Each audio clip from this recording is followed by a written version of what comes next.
Entonces, como conversábamos también recién, existen 3 tipos de deudas: buenas, malas y muy malas. Vamos a ver cada una de ellas. ¿Qué significa una deuda buena? Una deuda buena es aquella deuda que yo utilizo para comprar un activo que aumenta de valor con el paso del tiempo y se convierte en una inversión, por ejemplo. Me brinda beneficios. En el fondo, la deuda buena pone dinero en mi bolsillo a futuro. Quizás yo tengo una fábrica y me compré una máquina que se va a transformar en una inversión porque me va a ayudar a hacer las cosas mucho más rápido. Entonces me va a permitir generar más ventas. Entonces está bien que yo utilice una deuda para comprarme esa máquina, porque no es algo que yo consumí solamente porque sí, sino que es algo que me va a permitir generar mayores ingresos, algo que va a poner dinero en mi bolsillo. Por ejemplo, si yo decido comprarme una vivienda, o en realidad decido comprarme algún departamento de inversión, en este caso en particular, y me tengo que endeudar, por supuesto tengo que pedir un crédito hipotecario, las cuotas de mi crédito hipotecario las va a pagar mi arrendatario, no las voy a pagar yo. Entonces eso va a ser una deuda buena porque alguien va a estar pagando esa deuda por mí y el día de mañana todo ese dinero va a llegar a mi bolsillo directamente. También, ¿para qué sirve, por ejemplo, un crédito o una deuda buena? Para comprarnos un negocio. Una deuda de negocios con una buena organización se convierte buena cuando me está generando ingresos. Quizás yo decidí invertir en un negocio que me está generando ingresos, pero me tuve que endeudar para poder invertir en un negocio. Pero si eso pone dinero en mi bolsillo, entonces es una deuda absolutamente buena, porque está generando más dinero dentro de mi bolsillo. Entonces, acá, las deudas malas. ¿Qué significa una deuda mala? Una deuda mala es aquella que pago, pero que no produce beneficio ni para mí ni para mi familia. Cuando digo beneficio económico, monetario. Entonces, por ejemplo, una deuda de tarjeta de crédito con intereses altos es una deuda mala. No sé, quizá se viene el Mundial de Fútbol y yo me quise comprar un televisor y me entusiasmé y el televisor me costó 300.000 pesos y la pagué en cómodas cuotas, quizás con la tarjeta de la casa comercial o con otro medio de pago, y lo pacté en cómodas cuotas que no me dolieran, pero terminé pagando 400 o 500.000 pesos por ese televisor. Entonces definitivamente no generó ningún beneficio, al contrario, se llevó dinero de mi economía familiar y quizás algo que yo no necesitaba tan imperiosamente, sino que quizás yo quería un televisor más grande porque quería ver mejor el mundial, pero quizás yo ya tenía un televisor que sí me servía, que era cómodo, pero yo decidí endeudarme por algo que quizás no necesitaba y que me hizo pagar intereses muy altos, como por ejemplo este caso en particular. Entonces, si yo quiero un televisor, yo no digo que nos compremos el televisor, pero ahorremos para darnos también aquellos gustos que queramos darnos, pero no nos endeudemos porque no sabemos cómo va a estar nuestra situación financiera mañana, el próximo mes, los meses siguientes.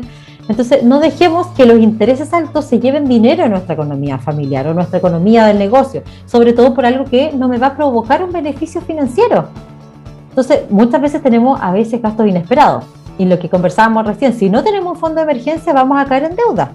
¿Qué pasa si tenemos que pagar, por ejemplo, el permiso de circulación y yo no tenía ahorros? ¿Qué hago? Voy y me endeudo. Quizás me endeudo en 12 cuotas, 10 cuotas, que van a tener interés, que voy a terminar pagando más de lo que efectivamente tenía que pagar por mi permiso de circulación o por mi reparación del auto en este caso. O si tengo una enfermedad inesperada o tengo que hacer un viaje inesperado porque tengo familiares que necesito ir a ver de manera urgente y yo no tengo ahorros, finalmente termino entonces endeudándome.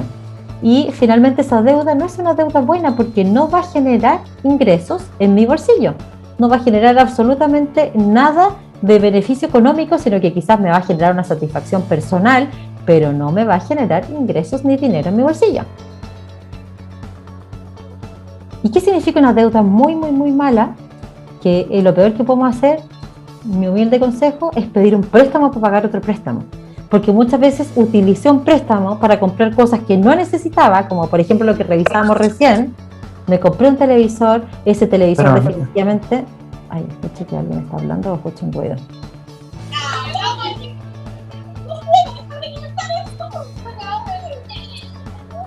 Voy a abrir los micrófonos.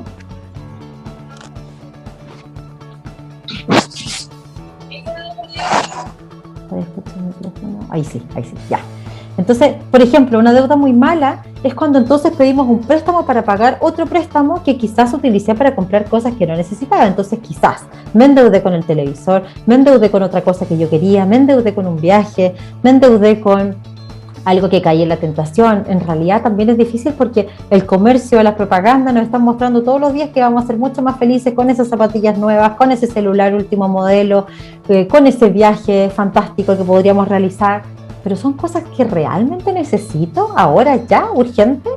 Entonces muchas veces caemos en deudas malas y después tenemos una bola de nieve encima de nuestra cabeza o encima de nuestra espalda que no podemos pagar mensualmente todas las deudas que tenemos, entonces vamos y refinanciamos todas estas deudas en otro gran préstamo. Entonces eso ya empieza a ser una bola de nieve, porque definitivamente es interés sobre interés. O sea, yo ya tenía una deuda, que era una deuda mala, que era una deuda que tenía intereses, y ahora tengo otra deuda sobre esa otra deuda. O sea, es un interés aplicado sobre un monto que ya es más alto que el que originalmente pagué. Entonces es súper importante que no caigamos en las deudas muy malas. Si ya caímos lamentablemente en una deuda mala, es importante que tomemos conciencia. A partir de hoy en adelante ya estamos tomando conciencia que definitivamente ojalá pudiéramos utilizar solamente la deuda buena para que generemos más ingresos en nuestros bolsillos.